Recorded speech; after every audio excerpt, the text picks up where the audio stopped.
रात का गहराता अंधेरा और शहर के बाहरी इलाके में खामोश खड़ी एक पुरानी हवेली, चारों ओर घना जंगल, जहां रात में अजीब अजीब आवाजें गूंजती थीं। लोग कहते थे इस हवेली में कोई रहता नहीं बल्कि कुछ रहता है।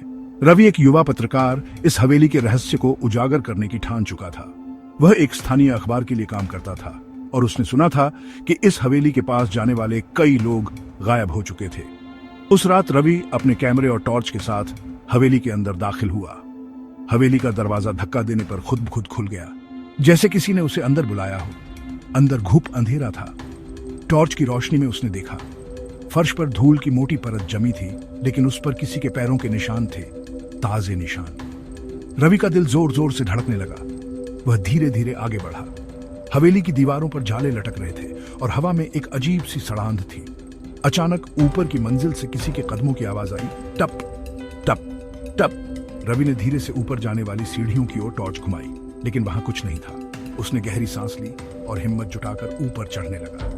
पहली मंजिल पर एक लंबा गलियारा था जिसमें कई दरवाजे थे। अचानक एक दरवाजा खुद ब खुद चरमराते हुए खुल गया। अंदर अंधेरा था। रवि ने टॉर्च की रोशनी भीतर डाली और उसका खून जम गया। सामने एक लकड़ी की कुर्सी पर एक परछाई बैठी थी, काली धुंधली मगर साफ दिख रही थी। कौन है वहां?